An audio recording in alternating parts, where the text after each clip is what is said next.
মাঘেটাইলৈ আহিলে মনটো ভাল লাগে কাৰণ এই অঞ্চলৰ ৰাইজবিলাক বৰ মৰমৰ আৰু এই অঞ্চলৰ লোকবিলাকৰ অন্তৰবিলাক ইমান আধ্যাত্মিকভাৱে পৰিপূৰ্ণ।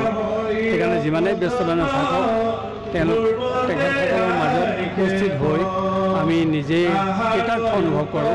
আজি আকৌ সেই সুযোগ আমাক ৰাণাজ্যোতি নেওগে দিলে। আমি তেখেতলৈও ধন্যবাদ জনাইছোঁ, ৰাইজলৈ ধন্যবাদ জনাইছোঁ। আৰু ক'বলৈ গ'লে প্ৰায় অসমৰ সীমান্তমূৰীয়া এখন ঠাই, তথাপি ব্যস্ততাৰ মাজতে ৰাইজে আধ্যাত্মিক যি ভাৱ প্ৰদৰ্শন কৰিছে, এইটোৱে আচলতে আমাৰ সমাজখনক সুৰক্ষা দিয়াৰ এটা মূল কবচস্বৰূপ।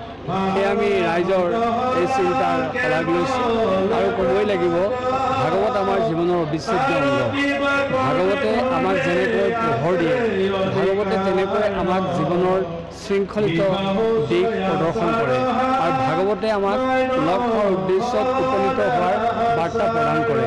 সেয়ে আমি সেই অৰ্থত যথাৰ্থভাৱে যদি ভাগৱতক গ্ৰহণ কৰোঁ, আমাৰ অসুৰাপদ আমি নাইকিয়া কৰিব পাৰিম আৰু আমাৰ অশান্তি আমি নাইকিয়া কৰিব পাৰিম।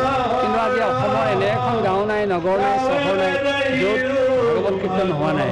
কিন্তু ইমান ভাগৱত কীৰ্তন হোৱাৰ পিছতো তাৰপিছত দেখা গৈছে যে মৰামৰি কটা কৰি হিংসাত দেশ কমা নাই। কিয়?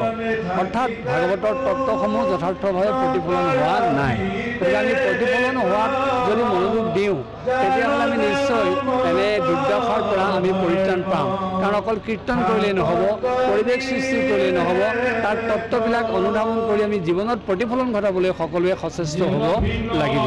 আমি আশা কৰিছোঁ যে আমি আজি প্ৰায় 7 বছৰৰ আগতে এই যি মণিকূটত আসন প্ৰতিষ্ঠা কৰিছিলোঁ, তাৰপিছত ইমান লহপহকৈ বাঢ়ি অহাৰ দৰে নামঘৰটোৱে এটা সুন্দৰ পৰিৱেশ সৃষ্টি কৰিলে। এই নামঘৰত যি 7 দিনীয়া কাৰ্যসূচীৰে ভাগৱত অনুষ্ঠিত হৈছে, এই ভাগৱতৰ যোগেদি আমাক নিশ্চয় এই সমন্বয়ৰ বাৰ্তা দিব, যি বাৰ্তাৰ যোগেদি আমি সকলোৱে সামূহিক হৈ থাকিব পাৰোঁ।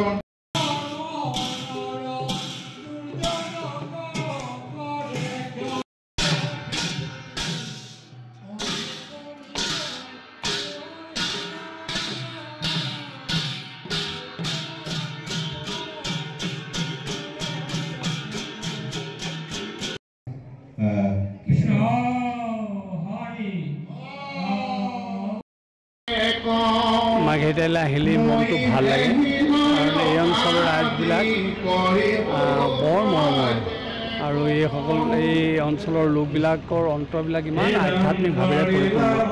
সেইকাৰণে যিমানেই ব্যস্ততা নাথাকক তেখেতসকলৰ মাজত উপস্থিত হৈ আমি নিজেই কৃতাৰ্থ অনুভৱ কৰোঁ। আজি আকৌ সেই সুযোগ আমাক ৰাণাজ্যোতি নেওগে দিলে। আমি তেখেতলৈও ধন্যবাদ জনাইছোঁ, ৰাইজলৈ ধন্যবাদ জনাইছোঁ। আৰু ক'বলৈ গ'লে প্ৰায় অসমৰ সীমান্তমূৰীয়া এখন ঠাই, তথাপি ব্যস্ততাৰ মাজতে ৰাইজে আধ্যাত্মিক যি ভাৱ প্ৰদৰ্শন কৰিছে, এইটোৱে আচলতে আমাৰ সমাজখনক সুৰক্ষা দিয়াৰ এটা মূল কবচস্বৰূপ।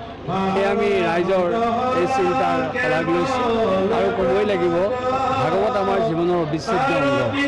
ভাগৱতে আমাক যেনেকৈ পোহৰ দিয়ে, ভাগৱতে তেনেকৈ আমাক জীৱনৰ শৃংখলিত দিশ প্ৰদৰ্শন কৰে আৰু ভাগৱতে আমাক লক্ষ্যৰ উদ্দেশ্যত উপনীত হোৱাৰ বাৰ্তা প্ৰদান কৰে। সেয়ে আমি সেই অৰ্থত যথাৰ্থভাৱে যদি ভাগৱতক গ্ৰহণ কৰোঁ, আমাৰ অসুৰাপদ আমি নাইকিয়া কৰিব পাৰিম আৰু আমাৰ অশান্তি আমি নাইকিয়া কৰিব পাৰিম। কিন্তু আজি অসমৰ এনে এখন গাঁও নাই, নগৰ নাই, চহৰ নাই, য'ত ভাগৱত কীৰ্তন হোৱা নাই। কিন্তু ইমান ভাগৱত কীৰ্তন হোৱাৰ পিছতো তাৰপিছত দেখা গৈছে যে মৰামৰি কটা কৰি হিংসাত দেশ কমা নাই। কিয়? অৰ্থাৎ ভাগৱতৰ তত্ত্বসমূহ যথাৰ্থভাৱে প্ৰতিফলন হোৱা নাই।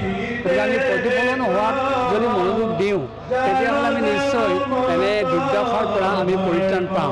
কাৰণ অকল কীৰ্তন কৰিলেই নহ'ব, পৰিৱেশ সৃষ্টি কৰিলেই নহ'ব, তাৰ তত্ত্ববিলাক অনুধাৱন কৰি আমি জীৱনত প্ৰতিফলন ঘটাবলৈ সকলোৱে সচেষ্ট হ'ব লাগিব। আমি আশা কৰিছোঁ যে আমি আজি প্ৰায় 7 বছৰৰ আগতে এই যি মণিকূটত আসন প্ৰতিষ্ঠা কৰিছিলোঁ, তাৰপিছত ইমান লহপহকৈ বাঢ়ি অহাৰ দৰে নামঘৰটোৱে এটা সুন্দৰ পৰিৱেশ সৃষ্টি কৰিলে।